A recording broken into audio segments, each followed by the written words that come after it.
27 months in Mexico, and only 5 of those months have I actually paid via Airbnb, even though technically I've only ever lived in an Airbnb location.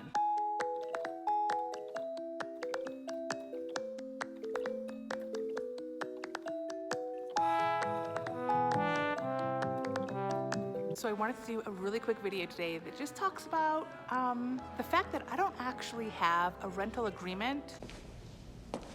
You said you were going home. What are you doing here? I don't have a home. And even though I keep saying that I use Airbnb, what I actually mean is I use Airbnb to find the place that I want to stay at.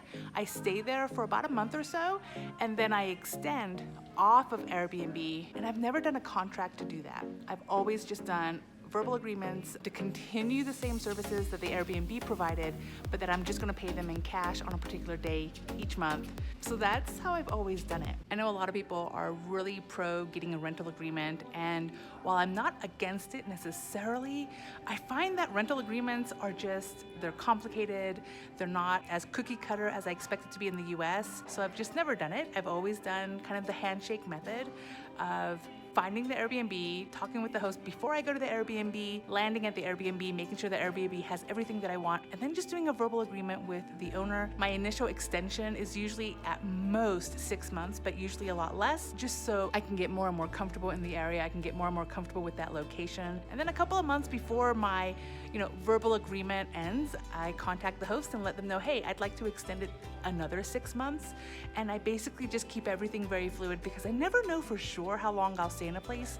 And the idea of having a contract is really, really not appealing, especially because I know people who have to go to court over contract changes. Elle Woods, Your Honor. Or people who just have so many issues. I find that not having a contract helps me more than not. And while it is a little bit, I guess, disconcerting not having a contract, it's really worked out in my favor every single time. And so in Merida, I had 2 Airbnbs where I lived there.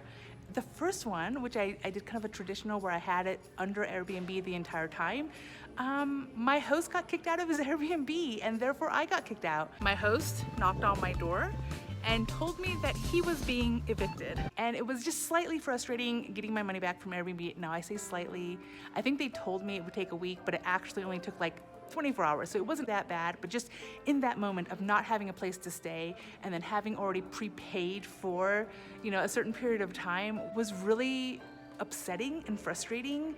And so yeah, the next place I went, I did start with Airbnb. I got a couple month rental, and then I just asked her if I could extend. We did a 100% verbal agreement. Yeah.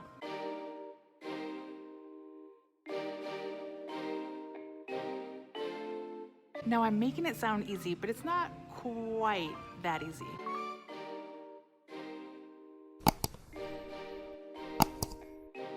So some of the things that make my method of extending at an Airbnb difficult is, 1, it's not always easy to find an Airbnb that you actually like.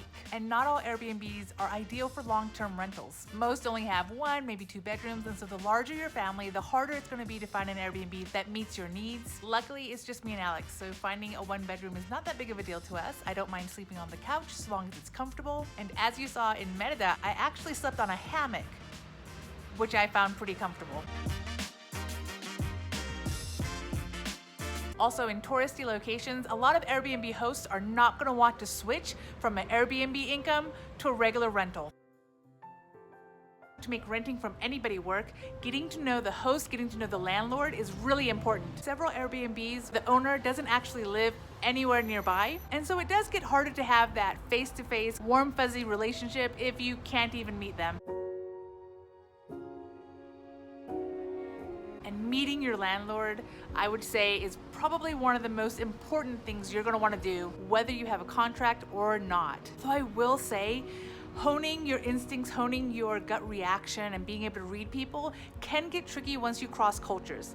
Just remember that smiles don't always equate to kindness, and a serious expression does not necessarily equate to a lack of heart. And so with all these cons, why do I still prefer an Airbnb over a normal rental agreement? Well, number 1 are the reviews. On an Airbnb, you can see the list of amenities, how many bedrooms, where you're gonna sleep, approximate location, as well this is most important, as being able to read reviews. And I will admit that if I think the person reviewing is from the US, I do put a little bit more weight on that. Although again, take everything with a grain of salt. Not only is there such a thing as fake reviews, but there are also lots of people who hate saying anything negative on a review. So, but I really love reviews where they give detailed information like how good the internet was, how safe they felt, how close it was to certain things. Those are the best. And the other huge benefit of Airbnb is without being boots on ground, I can start communicating with my future host or potential future host so that I can ask questions and start a rapport before I even arrive. Really, really hard to do with a rental unit. Often you have to already physically be in the city, walk around to several places just to know what options you really have. Also, a successful Airbnb host has probably gotten used to some of the demands that Airbnb guests tend to make. They're very used to our addiction to the internet. In a hot place like Merida, our demand for AC. Here in San Cruz, it's a little colder, so they understand that you're gonna want a fireplace or some way to keep warm. Of course, the homes are also fully furnished, and an experienced Airbnb host, they're just ready for all the crazy things to happen. Contrarily, somebody who owns just long-term rentals, their last tenant might have been there for years and years and years, and so sometimes they're not prepared for the differences between their long-term, especially if they had a local tenant, and the relationship they might have with, let's say, a US citizen that suddenly arrives. Here in San Cruz, I personally know at least 2 people that had to find a lawyer to handle some of the issues they've had with an actual rental agreement that I didn't have to deal with. Now, some of the things for using my method is 1, never extend before physically being in the Airbnb and knowing for sure that it's a place you can handle for a decent amount of time. And also, the first time you extend, do not commit to more than 6 months. Keep it between 4 to maybe 6 months at the most. That way, if after a month or 2 you realize, ooh, there's something about this place I didn't notice initially, you know you've only got a couple months left before you can try something else. And because you don't have a formal agreement, my recommendation is at least 2 months before you're expected to leave. If you decide you want to stay longer, that would be an ideal time to extend.